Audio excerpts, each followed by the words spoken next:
Assalamualaikum warahmatullahi wabarakatuh. Perkenalkan, nama saya Inga Laura Lamula dengan NIM F52125100015.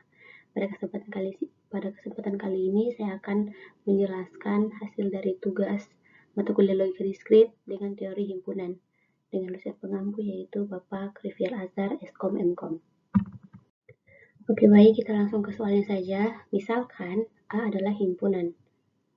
Nah, periksalah apakah setiap pernyataan di bawah ini benar atau salah. Dan jika salah, bagaimana seharusnya? Oke, kita langsung ke bagian A saja. Nah, pada pernyataan yang bagian A irisan antara kumpulan subset A sama dengan kumpulan subset A itu salah. Karena kumpulan subset A adalah himpunan yang berisi semua himpunan bagian dari A. Sedangkan A berisi elemen-elemen dasar dari himpunan tersebut. Jadi, A irisan subset A umumnya kosong, bukan subset A. Dan pada pernyataan bagian A ini seharusnya A irisan antara kumpulan subset A sama dengan 0. Oke, baik, kita lanjut pada pernyataan di bagian B. Nah, A di dalam kurung kurawal A merupakan himpunan bagian dari himpunan kuasa A. Itu benar, karena A di dalam kurung kurawal adalah himpunan yang berisi satu elemen, yaitu A. Dan himpunan kuasa A sudah pasti berisi A, karena A adalah salah satu himpunan bagian dari dirinya sendiri.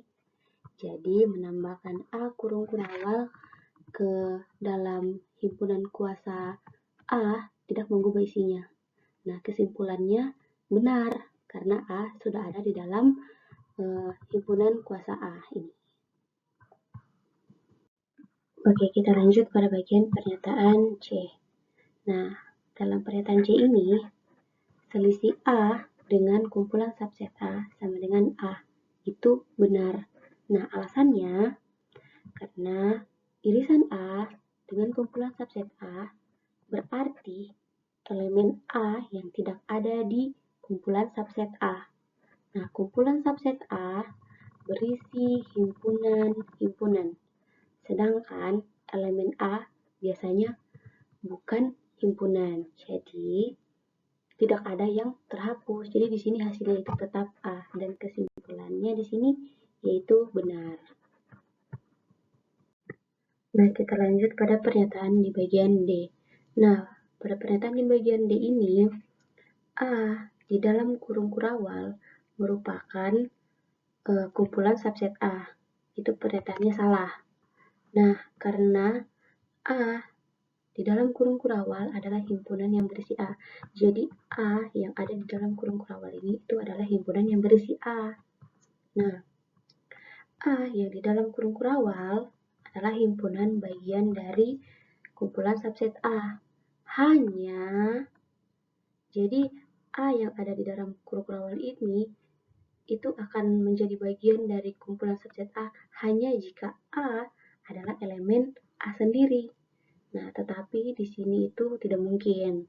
Nah, pada pernyataan berikutnya, A di dalam kurung kurawal merupakan elemen kumpulan subset A. Artinya, apakah A yang ada di dalam kurung kurawal adalah elemen dari kumpulan subset A? Nah, pada bagian ini, teman-teman kita perlu ingat, elemen dari kumpulan subset A adalah semua himpunan bagian dari A. Nah, supaya A yang ada di dalam kurung kurawal, A yang ada di kurung kurawal merupakan elemen subset A, maka A yang ada di dalam kurung kurawal ini harus merupakan himpunan bagian dari A. Nah, tetapi A yang ada di dalam kurung kurawal ini hanya A jika benar kalau A elemen A merupakan elemen A. Nah, pada bagian pada bagian kali ini itu tidak mungkin. Jadi pernyataan yang di bagian D ini itu adalah salah. Nah, kita lanjut pada pernyataan yang terakhir yaitu pernyataan E. Nah, pada bagian pernyataan E ini A merupakan himpunan bagian dari kumpulan subset A itu salah. Alasannya, karena setiap elemen A harus merupakan elemen dari kumpulan subset A. Tetapi elemen kumpulan subset A adalah himpunan-himpunan bagian dari A. Sedangkan elemen A bisa saja bukan himpunan. Jadi kesimpulannya di sini yaitu salah. Dan yang seharusnya A merupakan himpunan bagian dari kumpulan subset A hanya benar kalau semua elemen A juga himpunan bagian dari A sendiri. Mungkin itu sekian dari saya. Jika ada salah kata, saya mohon maaf. Assalamualaikum warahmatullahi wabarakatuh.